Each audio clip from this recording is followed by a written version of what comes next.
So I've been walking around the house this morning thinking about two things I would like to a little bit rant about to the younger generation.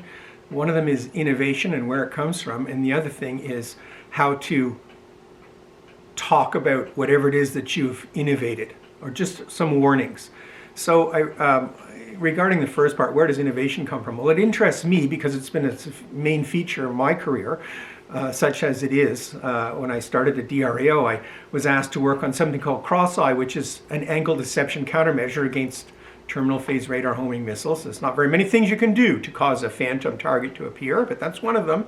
And I remember looking at the math of it and so forth and seeing connections that just, lucky to have be able to see those things. And I thought, well, if I change this and I change that, something really cool and interesting should happen. And I tested it and it did. And I remember thinking, wow, I hope this goes somewhere career-wise. I was in my 20s, and because I'll never have another good idea like that again. But I was wrong. The innovation ideas in my life just haven't stopped coming. So just lucky that way. And anyway, connecting that to something else, I read a book once by Malcolm Gladwell called Tipping Point, and I do recommend this book. And Gladwell is talking about, it's very fun to read and conversational, and it's full of examples to illustrate his point. So he's talking about how do we make an idea big? And he's saying, so he gives a recipe for that. And I guess it worked because his ideas are big. Big being widely seen and widely adopted, and I think also financially lucrative. So he says, here's how to make an idea big. He said, this isn't the only way to make an idea big, but it's our way. His ideas of how to make an idea big. You need three people to make an idea big. You need a seller, a connector, and somebody called a maven. And these can be mixed around. You can have these three roles mixed among 2 or 3 or 4 people, or even one person if you're extraordinarily lucky. So a seller is just what it sounds like. It's somebody who could, has the patter and the approach to sell things, get somebody to buy, financially buy or buy into whatever the thing is you're selling. The connectors are people who know everybody. They go to all the cocktail parties and they just distribute ideas that that connect. The third type is the rarest type, and these are called mavens. Mavens are subject matter experts who like to solve other people's problems. I'm a maven in that sense. And they are usually introverts, very hard to find. They're the ones who read the trade journals, they do the math, they study, they're interested in knowledge for its own sake, and they have ideas. So you need those 3 types. And there are maven traps online because companies hunt for mavens. So park that idea.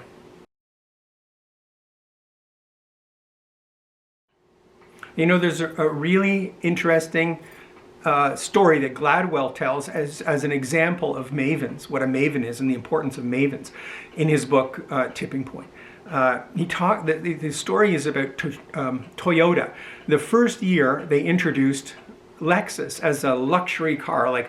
Imagine the cost of tooling up a car manufacturing company facility to build a new car.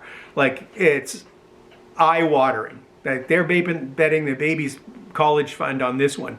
But somebody pitched it, and we're going to introduce a luxury car called Lexus. Once upon a time, there were no Lexus around at all. So here comes first year of Lexus. And so it's an expensive car. And they introduced it. A bunch of them were bought and they find out that they had to do a major recall on this car the first year it's out. It was important. Something to do with the engine. I can't remember. Read the book. And so panic mode sets in. Oh my God, this thing, investment of billions, is going to fall on its face before it even got started. However, somebody at Toyota asked the question of internally, who buys a car, a luxury car, the first year it's out? Most people would wait and see how this thing turns out. So who's buying it? And the reason the people who are buying it are the mavens.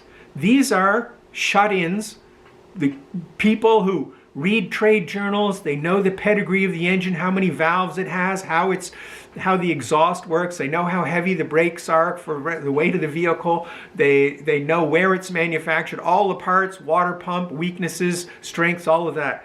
horsepower, torque. They know everything about the vehicle. So they're the ones who are buying the car. And they're the ones who are about to be disappointed. And the reason mavens are important, they realized, is because people listen to mavens. Because mavens do the hard work. They do their background research. They're shut-ins. They're eggheads. So they knew that for this to work, they've got to get a positive review from the mavens. Not that the mavens are being sought out by, or seeking to give their opinion. They're being sought out quietly. What do you think of this? So here's what they did with this recall. They said, okay, we've got a recall on the car. It's no problem. We've got to fix that part of the motor. So if you're within 10 miles of a Toyota dealership, bring in your car. We're going to replace the parts, and the car is going to be better than new. And we are going to wash the outside of your car. We're going to shampoo the interior, and we'll give you a free tank of gas. And if you live farther than 10 miles from a Toyota dealership, we're coming to you. We're going to send a mechanic out with all the tools. You're going to get the engine fixed, the part replaced. We're going to wash the outside of your car. We're going to shampoo the inside, and you're still going to get the tank of gas. So, look at Lexus today. So anyway, that's an illustration, I thought a really interesting one, of the importance of mavens. People listen to mavens. They're recognized as experts. So anyway, read the book. It was a fabulous read. Some really good ideas in there. About how to make something big. But so innovators tend to be mavens. Now, bad news, defense departments and defense contractors, defense companies, in my experience, are not set up to deal with small individuals, small companies, or individuals. The rules don't work with the small companies. And there are online portals that say, well, if you've got a good idea, come and talk to us and we'll, make that happen. But you have to realize, and I'm speaking to the mavens out there, you have to realize that there is a difference. Almost certainly there's a difference. In every instance I've experienced, there's a difference between what's written online and what's actually put into practice. And the reason for that is you're not dealing with a website when you respond to one of these things. You're dealing with an individual. And you hope you get a good one, but you don't know what you have. So just be aware that when you have an idea for a better mousetrap or a better jammer or whatever, that and you're on your own, then there are a lot of pitfalls to watch out for. And if you're like me, you're going to fall in a lot of them. I would say the main thing to remember is that everybody who has a new idea has the same problem. You have to socialize the idea, words of my friend Paul, you have to socialize the idea or you can't get anywhere. Like if people don't know what you're doing, you're not going anywhere. You can make a great movie, for example, in Hollywood sense, but if nobody sees it, it doesn't exist. So you need a distributor. So this is the challenge for a small innovator to socialize the idea. The problem is the threshold for socializing it may be lower than the threshold for reverse engineering it. So now we're getting into patents and protecting intellectual property and so forth. And in my experience, a patent doesn't do anything for a small innovator.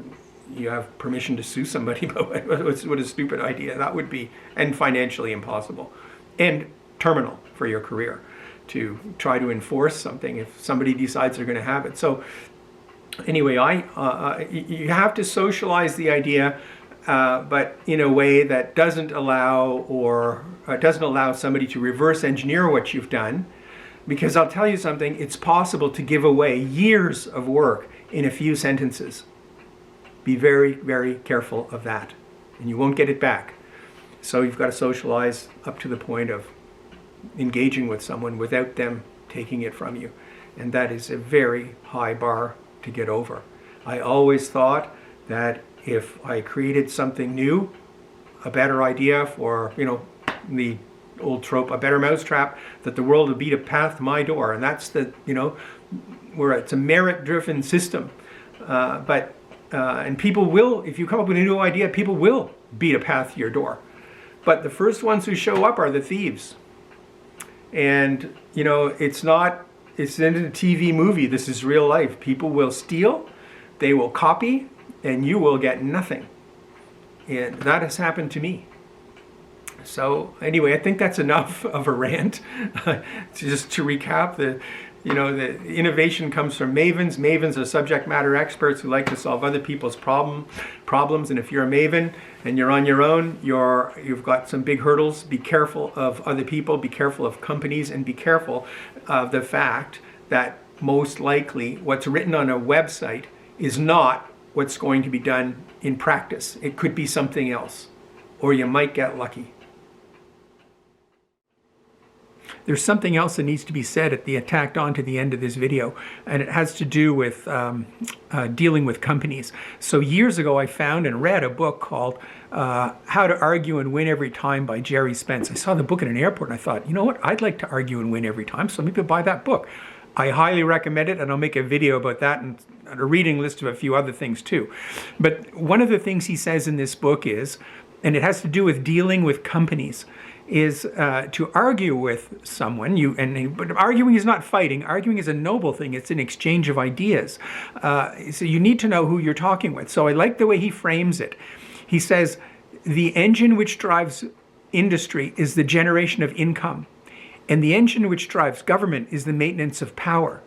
And so be aware that when you're talking to industry, that the only thing that exists is the generation of income. They are not your friends. They don't do favors for you. Individuals might inside the company, but that's not how companies work. There's no commerce of favors. And when you're dealing with the government, remember what you're dealing with is an engine or a corporation that is driven by the maintenance of power. And Eisenhower, in his departure speech as President of the United States, he gave a powerful speech about what he called the military-industrial complex. And he said, because of this dynamic, industry is after money and government doesn't care about money, they only care about power. Don't leave these two in a room together because you will lose your country. And it's a very powerful and interesting speech. You can easily find it online. But anyway, realize companies are not your friend. They do not do favors for you. It's just about income, and there is nothing else. And that's it.